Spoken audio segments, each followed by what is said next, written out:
예, 김대기 선생입니다. 수능 완성 1회에 실려 있는 장씨의 수염이라고 하는 최일남의 글을 같이 보도록 하겠습니다. 아주 어려운 글은 아니고요. 올해 EBS 왜 이런지 모르겠는데 이것도 역시 마찬가지로 가진 자, 못 가진 자, 배운 자, 못 배운 자 이분법적 대립을 바탕에 두고 있는 그런 글입니다. 썩 마음에 들지 않습니다만 어쨌든 읽어보면서 설명하도록 하겠습니다. 별로 어렵진 않아요. 읽어보시면 누구든 엄마가 읽더라도 어떤 내용인지 내용 판단은 전혀 어려운 글이 아닙니다. 자, 일단 한번 해제부터 먼저 보도록 할게요. 자, 이 작품은 80년대 경제 성장과 도시 문명화에 흡족해 하는 중산층의 진부하고 무반성적인 삶의 초상을 형상화하고 있다. 그렇다면 이 글 속에 나오는 중산층들, 배울 만큼 배우고 가진 만큼 가지고 있는 이 사람들에 대해서 비판하고 있는 그런 글로 볼 수 있겠죠. 자, 도시에서 소외된 서민들의 삶의 애환과 서민들 이 사람들 도시에서 소외된 사람들 그렇다면 뭐 이미 나왔네요. 중산층과 서민층 사이에 이분법적 대립 구조의 바탕을 두고 있습니다. 서민들의 삶의 애환과 그들이 지닌 불만 의식을 그려내고 있으며 지식인이나 가진 자들이 소외된 서민들에 대해서 취하는 이중적인 모습, 위선적인 모습이죠. 여기에 대한 비판적 시선을 드러내고 있다. 자, 일단 이게 이걸 전체에서 하고자 하는 말이랍니다. 우선 읽어보시면 글 속에 보시면 장씨라고 하는 사람이 나올 거예요. 이 사람은 해제에서 말하고 있는 서민을 대표하고 있는 사람이고요. 그 다음에 집주인 뭐 직접적으로 나오지는 않고요. 장씨의 이야기 속에 언급되는 사람입니다만 이 사람이 중산층 혹은 지식인의 모습을 보여준다라고 얘기하면 될 것 같고요. 좀 특이한 인물이 나오는데 요 사이에 설부장이라고 하는 인물이 나올 거예요. 선생님이 다 읽은 다음에 한 번 더 정리해 드리겠습니다만 요 인물이 어떤 역할을 하는가에 좀 주목해서 봐두시면 좋겠어요. 원래 설부장은 여기 지식인 계층에 포함된 사람인데 어떤 이유로 이 사람과 비슷한 상황에 처해지게 되면서 서민들이 가지고 있는 그런 삶의 애환 같은 것을 공감하고 느끼게 되는 그런 인물로 그려지게 됩니다. 자, 우선 앞부분 줄거리부터 읽어보면서 가볼게요. 자, 20년 넘게 근무하던 신문사에서 실직한 설부장은 설부장이니까 실직했다라고 하는 거 실직 전에는 당연히 이 사람도 지식인 계층 혹은 중산층 계층에 포함되어 있었는데 실직이라고 하는 것을 계기로 해서 서민들의 삶을 이해하는 계기가 되는 겁니다. 자, 설부장은 평소에는 거들떠 보지 않던 동네 포장마차. 보세요. 동네 포장마차는 여기서는 서민들의 삶을 보여주는 거거든요. 이 사람이 실직이 되기 전에는 여기는 거들떠 보지도 않았다 그랬죠. 그죠? 그러니까 서민들이 가는 공간하고 중산층들이 가는 공간이 엄격히 구분되어 있었는데 설부장이 실직이라는 걸 계기로 해서 서민들의 삶의 공간에 가보게 되는 겁니다. 자, 포장마차에 들르게 되고 거기에서 공사판 미장이인 장씨 이 사람이 요 글에서는 서민을 대표하는 사람이죠. 미장이는 전혀 중요한 거 아니고요. 공사판에서 뭐 타일을 붙이거나 시멘트 이쁘게 칠하는 사람들이 있죠. 그냥 우리는 뭐 미장이가 뭔지 알 필요 없고요. 공사판 막리를 하고 있는 사람이라고 생각하시면 돼요. 자, 공사판에서 미장인 장씨를 알게 된다. 이후에 둘은 일주일에 한 번꼴로 포장마차에서 만나 이런저런 이야기를 나누게 된다. 자, 일단 큰 상황은 이해했고요. 첫 번째 부분부터 보겠습니다. 자, 제가 말씀드리고 싶은 것은 그것이 아닙니다. 물론 설부장 선생의 말씀이 맞습니다. 하지만 그 말을 하는 사람의 태도도 문제가 된다 이겁니다. 조곤조곤 타이르드 상위 쪽으로 나오는 것과 처음부터 싸그리 무시하고 나오는 것과는 다르거든요. 안 그렇습니까? 자, 이제 앞에 얘기가 무슨 얘기냐면 이 사람이 그 집을 지러 간 이야기를 하고 있어요. 어떤 그 공사판에 집을 지러 갔는데 그 집 주인이 자신이 이렇게 무시하더라. 뭐 그 얘기를 하고 있는 겁니다. 그러면서 내용도 중요하지만 말하는 사람의 태도가 중요한 게 아니냐. 그랬더니 이 말을 듣고 그야 그렇겠지요. 일단 동의합니다. 자, 그런데 그 양반은 우리를 처음부터 여기서 그 양반은 이제 새로 공사하는 집의 집주인이에요. 집주인은 당연히 여기서는 중산층 and 지식인을 상징적으로 보여주는 사람이고요. 하나 더 적어볼까요? 이 사람은 이 글에서는 비판의 대상이 되는 거죠. 사실은 그 양반이라고 개인을 지칭하고 있습니다만 이 개인을 지칭하는 것이 아니라 그 양반으로 상징화되는 중산층 혹은 지식인 집단 전체를 대표하는 사람으로 그려지는 겁니다. 자, 보시죠. 그 양반은 우리를 처음부터 사기꾼으로 보는 눈치였습니다. 그러니까 서민들하고 중산층 사이에 서로 간의 불신감이죠. 자, 여러분들 제가 뻘소리 한번 해볼게요. 여러분 생각은 어때요? 우리 사회가 이런가요? 진짜 서민들하고 중산층하고 가는 공간 딱 나눠져 있고 또 뭐 서로 간에 불신만 가득해요? 그렇지 않죠, 그죠? 물론 이게 문학이니까 어떤 단순화시킨 상징성을 위해서 이런 장치를 만드는 거 이해됩니다만 이런 글만 있는 거 아니에요. 여러분들이 이제 올해 EBS를 보면 좀 과도하게 이런 류의 글이 되게 많은데요. 세상에 나가 보시면 대학에 가시면 여러 가지 것들을 보세요. 보시다가 보면 좀 균형 잡힌 시각들을 가지게 될 겁니다. 선생님 조금 좀 불만스럽습니다. 계속 갑시다. 자, 계속 보겠습니다. 보는 눈치였습니다. 자, 모르기는 해도 손으로 빌어먹는 우리. 자, 손 노동이죠, 그죠? 여기는 노동을 의미하는 것 같아요. 서민들의 삶의 모습, 손으로 빌어먹는 우리와 깊은 학식을 가지고 머리로 빌어먹는 사람과는, 자, 또 대비해놓고 있죠, 그죠? 서민들하고 이런 지식인들과는 천양지차이가 있을지 모르나 머리로 빌어먹는 사람들은 그만큼 또 우리 같은 사람들을 이해해야 할 줄도 알아야지요. 자, 우리 같은 사람들을 이해할 줄도 알아야 된다. 물론 맞는 말입니다. 그죠? 이런 것들이 바로 우리 사회에서 살만한 사람들 혹은 많이 배운 사람들, 지식인들의 바람직한 태도를 말하고 있는 거죠. 삶의 태도. 자기가 많이 배운 사람들이고 많이 가진 사람이면 우리 사회에 조금 못 가진 사람들도 도와줄 줄 아는 그런 눈이 있어야 되는데 그렇지 못하다고 지금 비판적으로 이야기하고 있는 겁니다. 자, 안 그렇더라 이 말입니까? 물론이지요. 어쨌는 줄 아세요? 어쨌는데요. 설부장은 시답지 않게 되물었다. 자, 도대체 자기가 지식계나 있는 사람으로 불리고 장씨는 또 일하는 사람의 대표격으로 분리되는 판국이 개운하지가 않았던 것이다. 자, 이제 설부장 이 사람의 심리를 보세요. 개운하지 않죠, 그죠? 이 사람은 물론 지금은 실직을 해서 상황 자체가 좀 애매하긴 합니다만 원래 어디였던 사람이에요? 지식인 계층, 중산층 계층에 있던 사람이죠. 그러니까 그 설씨란다. 장씨한테 지식인 혹은 중산층들의 삶의 모습을 비판하는 모습을 들으니까 뭔가 그것이 자신의 모습 같기도 하고 혹은 뭔가 부당하게 비판받는 것 같기도 하고 그러니까 처음에는 개운하지 않은 그런 모습을 보입니다. 항상 소설을 보실 때 인물의 심리 잘 따라가라고 여러 번 말씀을 드렸죠. 자, 다음으로 갑니다. 이를 대충 마무리 짓고 주인과 함께 간단한 막걸리 잔을 기울이는 자리였습니다. 정원에서 했는데 그 집 주인이 저한테 막걸리를 따라 주길래 그걸 받아 마시고 그 잔을 그 양반에게 디밀어 술을 따라 주었습니다. 보세요. 그 양반이라는 사람 어떤 모습인지 보시기 바랍니다. 그 양반은 뭔가 서민들하고 소통하는 모습을 보이죠. 격이 없이 막걸리도 나누는 모습을 보입니다. 자, 그런데 그랬더니 그걸 끝끝내 마시지 않고 있다가 내가 한눈을 파는 사이에 잔디밭에 쏟아 버립디다. 자, 이런 것들이 또 그 양반으로 상징되는 지식인 혹은 중산층들의 삶의 모습을 얘기하는 건데요. 겉으로는 관대한 척, 소통하는 척, 이해하는 척, 속으로는 니들이 따라주는 술은 들어서 못 마셔. 이런 거니까 이런 모습을 우리가 위선적 모습이라고 하죠. 위선적이라고 하고요. 그 다음에 한자성어로는 표리부동하다라고 이야기를 합니다. 하나의 일화를 통해서 지식인 계층들이 자신들을 어떻게 바라보는지 그 사람들의 삶의 태도가 얼마나 위선적이고 표리부동한지가 장씨의 입을 통해서 드러나고 있는 겁니다. 자, 왜 그랬을까요? 몰라서 물으십니까? 제가 입댄 술잔에 웬 더러운 균이라도 묻어 있을까봐 그랬겠죠. 설마 아닙니다. 이래봬도 우리가 눈치 하나는 비상합니다. 자, 눈치. 이 글 속에서 삶을 살아가는 방식이 여러 가지 단어들로 나오고 있습니다만 눈치는 서민들의 삶의 방식이에요. 그러면 요거랑 대비되는 건 뭐냐 하면 뭐가 나올까요? 논리, 학식, 뭐 조리 있게 할 때 조리 이런 것들은 전부 다 지식인 혹은 중산층들의 삶의 방식이 될 수 있겠죠.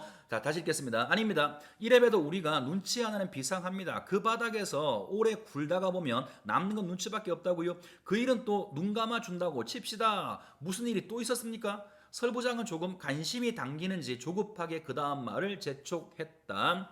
내참 치사해서 그 일이 있은 지 며칠 후였습니다. 그날은 간밤에 눈이 몹시 내려서 일을 공치고 일을 나가지 못하고 아침부터 텔레비를 보고 있었습니다. 그랬더니 우연찮게도 그 양반이 텔레비전에 나오지 않았겠어요? 다른 두 사람과 함께 얘기를 주고받고 있었습니다. 내용인즉슨 연말을 맞아 어떻게 불우이웃을 도울 것인가 하는 거였습니다. 그런데 그 양반 차례가 돌아오자 말끝에 물질적 후원도 좋지만 더 중요한 것은 안 가진 자에 대한 깊은 동정과 이해다.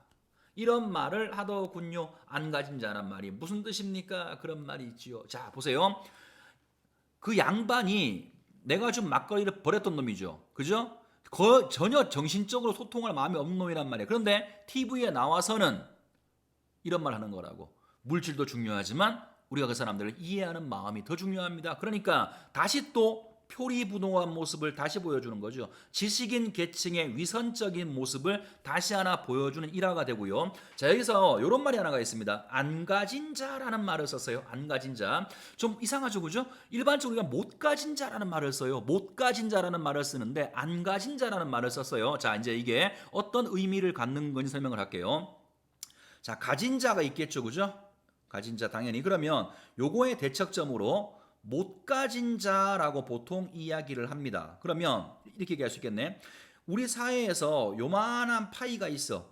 파이가 있는데 얘들이 다 가져가고 얘들은 능력이 없어서 가져가지 못했어. 그러면 가진 자와 못 가진 자라고 해버리면 얘들이 가지지 못한 자한테 가져가야 될 걸 다 뺏어온 것만 같은 얘들의 책임의식 이런 게 조금 좀 강해지겠죠. 근데 이거를 안 가진 자 이렇게 얘기해버리면 어떻게 얘기가 바뀌어버리냐면 우리나 쟤들이나 똑같이 가질 수 있었는데 쟤들은 자신의 의지대로 가지지 않은 놈들이야. 가난한 사람들은 우리가 뺏은 게 아니라 지들이 자신의 의지대로 가지지 않은 놈이라고 하는 뉘앙스를 줄 수 있겠죠. 그러니까 많이 가진 자들이 가난한 자들에 대해서 가지게 된 어떤 죄책감 같은 것을 더는 그런 용어로서 안 가진 자라고 하는 이상한 말을 쓴 겁니다. 자, 그랬더니 그 다음 보세요.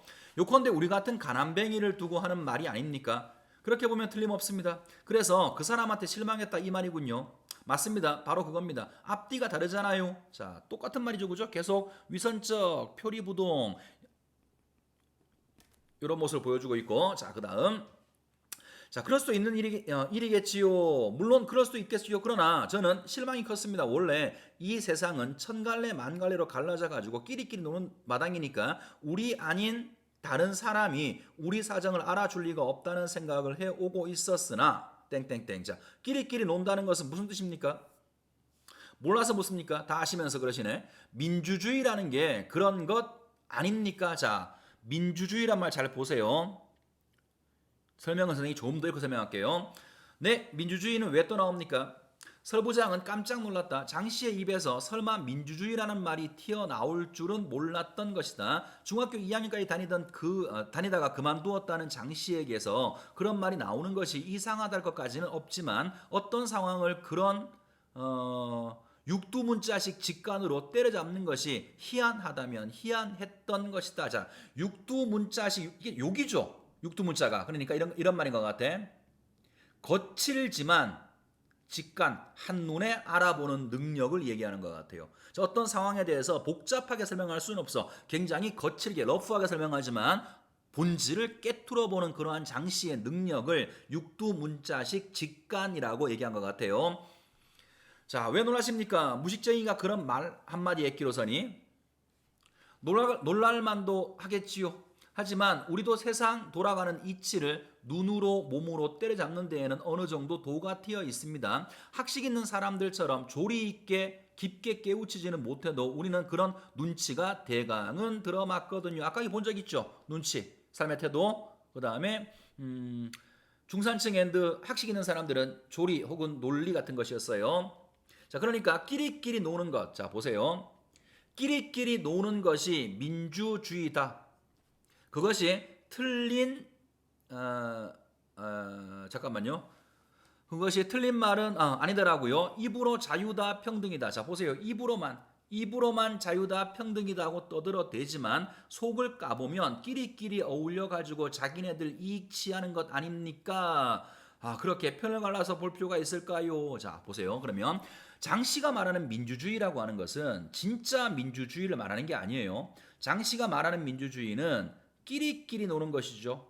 다시 또 얘기해 볼게요. 가진 자 혹은 학식 있는 자들이 겉으로는 자유와 평등을 내세우면서 실제로는 자기들끼리끼리 노는 것이지. 그러니까 이거는 실제 모습이고, 그 다음에 자유와 평등을 내세우는 건 겉으로 내세우는 논리인 거죠. 그러니까 이 민주주의라고 하는 것은 결과적으로 지식인이라고 할게요. 지식인들의 자기 합리화 수단이라는 거예요. 겉으로는 서민들을 위해야 돼 이런 얘기하지만 실제로는 자기들끼리끼리 모여 살아. 그러면서 우리는 민주주의를 하고 있다라고 말하고 있다라는 거야. 그러니까 속과 겉이 다른 지식인 혹은 중산층들의 표리부동한 모습을 이렇게 비판을 하고 있는 겁니다. 자, 또 봅시다. 꼬치꼬치 묻지 마십시오. 이론적으로 설명할 수는 없어도 제 눈에는 그렇게 보입니다. 놀랐습니다. 비웃지 마십시오. 비웃는 게 아닙니다. 물론 설부장은 장씨의 이런 끼리끼리의 논리와 네 편 내 편 따지는 시각을 반드시 그럴듯하게만은 보지 않았어. 그러니까 100% 동의하는 것은 아닙니다. 자, 그러나 설부장 또래들이 세련된 입놀림으로 조목조목 따지는 것과는 달리, 자, 설부장 또래들은 전부 다 지식인 계층들이죠. 이런 거와는 달리 몸으로 세상 분수를 알아내는 장씨의 논리도 결코 무시할 수만은 없는 것이라는 생각이 들었다. 그러니까 100% 맞는 말은 아니라고 하더라도 이러한 서민들의 삶의 논리를 혹은 삶의 눈치를 무시할 수는 없다라는 겁니다. 여기 보시면 이 사람들의 이러한 논리가 무시할 수 없어, 여기에 대해서 신빙성을 부여하는 하나의 사건을 제시할 거예요. 이제 그게 그 다음에 나옵니다. 장씨의 잘 닦인 눈은 특히 자기 주변의 생활이나 사람들을 가려내고 감별하는 데 있어서 특출한 바가 있었다. 가령 어느 때라든가 장씨는 왔다집 주모, 이게 아마도 함께 다니는 그 포장마차의 이름이 아닌가 싶어요. 왔다집 주모의 나이가 대충 몇 살인가 알아맞히는 내기를 하자고 제의해 왔다. 설부장이 당신은 오래전부터 드나들어서 그 여자의 나이를 아는 모양인데 그러면 내기가 성립 안 되는 거 아니냐고 말하자 자기도 전혀 모르는 일이라고 했다. 그래서 설부장은 대강 40 안팎이라고 짚었다. 그러자 장씨는 빙긋이 웃었다. 어림없는 소리 마십시오. 잘해야 30, 30 아무리 많이 먹었대도 35은 넘지 않을 겁니다. 그럴 리가, 그렇게 젊게는 안 보이던데. 그러니까 설부장은 40대, 그 다음에 장씨는 30대라고 본 거예요. 설부장이 고개를 갸웃거리자 장씨는 다시 길고 짧은 것은 대보아야 하는 거니까 요다음 포장마차에 들리게 되거든 본인한테 직접 물어보자고 말했다. 그리고 두 사람이 포장마차에서 만났을 때 장씨가 먼저 여자에게 수작을 걸었다. 아주머니, 한 가지 물어봐도 되겠소? 말수가 적은 여자는 대답을 안 한 채 고개를 들어서 눈으로 무슨 말이냐고 물었다. 여기 설 선생하고 내가 오타났네요. 자, 아주머니 나이를 가지고 내기를 했습니다. 설 선생은 아주머니 나이를 섭섭하게도 40 안팎으로 봤다 이겁니다. 하나, 내가 보기에는 아주머니 나이는 아무리 늦잡아도 35 이상으로는 안 보인단 말씀이야. 30 서너 되었을까? 어느 쪽이 맞습니까? 여자는 대답 대신 빙긋이 웃었다. 별걸 다 가지고 내기를 했다는 뜻과 좀 멋쩍어 하는 뜻이 반반으로 섞인 웃음이었다. 자, 아무렴 어때요? 먹을 만큼 먹었겠죠. 여자는 두 사람이 대답을 재촉하듯 잠자코 쏘아보기만 하자 마지못해 응수를 해주었다. 사람 감질나게 만드네. 우리에게는 오늘 술값이 걸린 중요한 일이란 말이오. 장씨가 퇴근했다. 그러자 여자는 이번에는 웃지도 않고 아무렇게나 던지듯이 말했다. 장씨의 짐작이 맞아요. 그러니까 30대인 거죠. 장씨는 조금은 우쭐하는 표정으로 설부장을 돌아보았다. 돌아오는 길에서 설부장은 당신은 어떤 기준으로 여자의 나이를 알아맞혔느냐고 물었다. 장씨는 이렇게 대답했다. 척 보면 삼천리라고 우리에게는 우리 나름대로요. 눈치와 짐작이라는 것이 있습니다. 자, 그러니까 생각해 봅시다. 그 여자 나이 맞춘 이야기가 왜 나왔을 거라는 거야. 그 전 얘기 생각해 보셔야 돼요. 장씨가 바라보는 세상의 모습, 끼리끼리다, 뭐 이렇다 이겠지, 그지? 그거 전부 다 뭘로 알았어요? 눈치로 안 거죠. 근데 그 눈치로 알았다고 하는 걸 무시할 수 있는 게 아니야. 왜냐하면 이 사람은 척 보면 알아맞히는 이런 일화가 있으니까 그 사람이 눈치로 판단한 세상의 모습을 틀렸다라고만은 할 수가 없다. 신빙성을 부여하기 위해서 이런 일화 하나를 집어넣은 겁니다. 자, 맞아 보시죠. 장씨는 이렇게 대답했다. 척 보면 삼천리고 우리에게는 우리 나름대로 눈치와 짐작이라는 것이 있습니다. 일찍부터 험한 일을 해온 사람들은 그만큼 겉늙은다는 것도 기준이 될 수가 있지요. 이런 거 보면 험한 일을 해온 사람 이런 것들은 서민들의 모습이죠. 서민들은 그만큼 겉늙어 삶이 그만큼 어렵다라고 하는 것을 보여주는 것 같아요. 자, 그 눈치라는 것이 지식계나 있는 사람이나 높은 양반들이 노는 동네에 들어서면 헷갈리기도 하지만 적어도 우리가 노는 동네에서는 대강 들어맞아요. 그런 것도 없다면 어떻게 이 바닥에서 부대끼며 삽니까? 이제부터 설부장 선생도 그런 걸 좀 배우셔야 합니다. 이야기 끝났죠? 그래서 별거 아니고요. 장씨의 눈을 통해서 바라본 세상의 모습, 가진 자들의 이중적인 모습에 대해서 이야기하는 그런 거였습니다. 자, 그러면 문제로 가서 살펴보도록 하죠. 윗글의 인물에 대한 이해가 적절치 않은 거. 자, 인물 물어봤죠. 여기 물론 답은 안 됐습니다만 제 생각에는 이게 아마 문제화된다면 가장 중요해 보이는 건 설부장이에요. 자, 일단 1번부터 같이 보겠습니다. 장씨는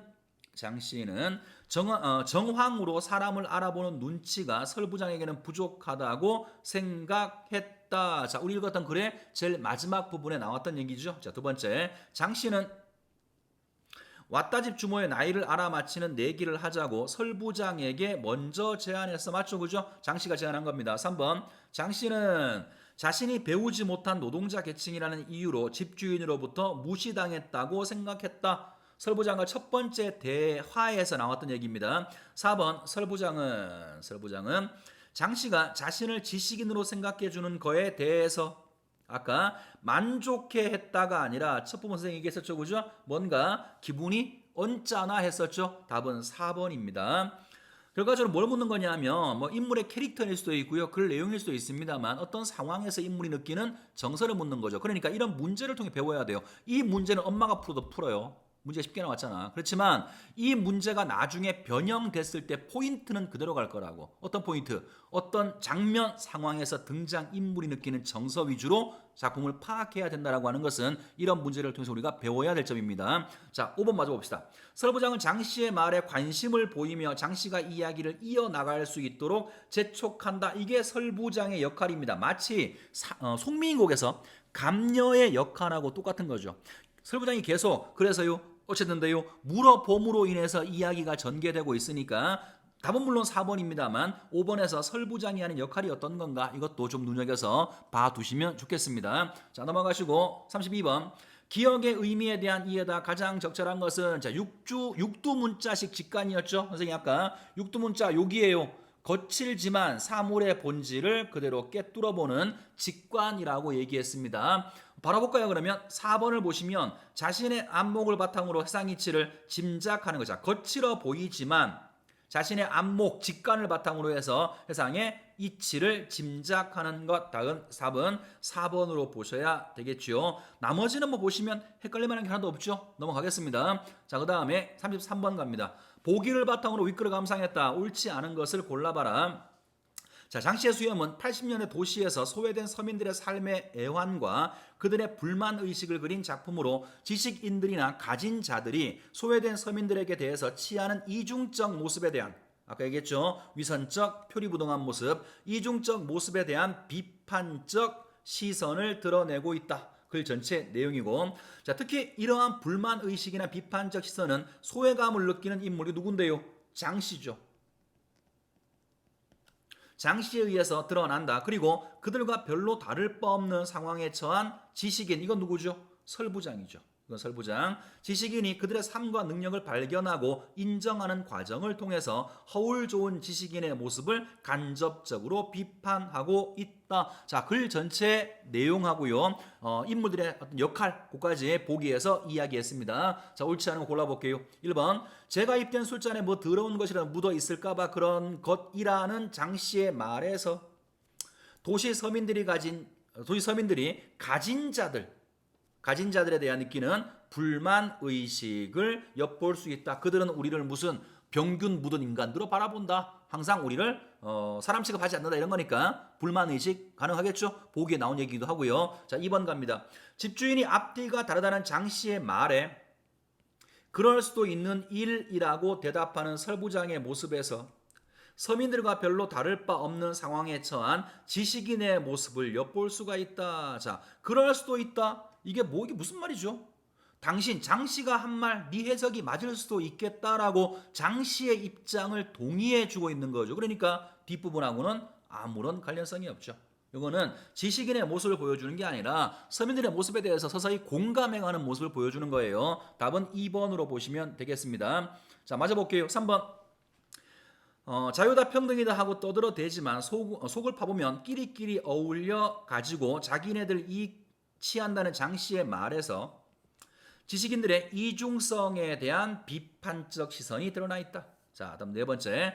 몸으로 세상 분수를 알아내는 장씨의 논리도 결코 무시할 수만은 없다는 설부장의 생각에서 사람에 대한 장씨의 감별 능력을 인정하는 모습을 엿볼 수 있어. 비록 논리나 학식은 아니지만 하나의 눈치로 삶을 살아왔던 어떤 분수로서 알아내는 그런 능력을 인정해주고 있는 거죠. 자, 5번. 일찍부터 험한 일을 해온 포장마차 주인이 실제 나이보다 더 나이가 들어 보이는 것에서 삶의 애환, 그만큼 힘들게 삶을 살아왔다라고 하는 도시 서민들의 삶을 엿볼 수가 있다. 자, 이렇게 해서 설명은 다 했는데요. 괜히 쉬운 글을 괜히 길게 어렵게 설명하지 않았나 좀 후회스럽네요. 자, 어쨌든 복습 잘 하시고 머릿속에 잘 넣어두시면 좋겠습니다. 고생 많았습니다.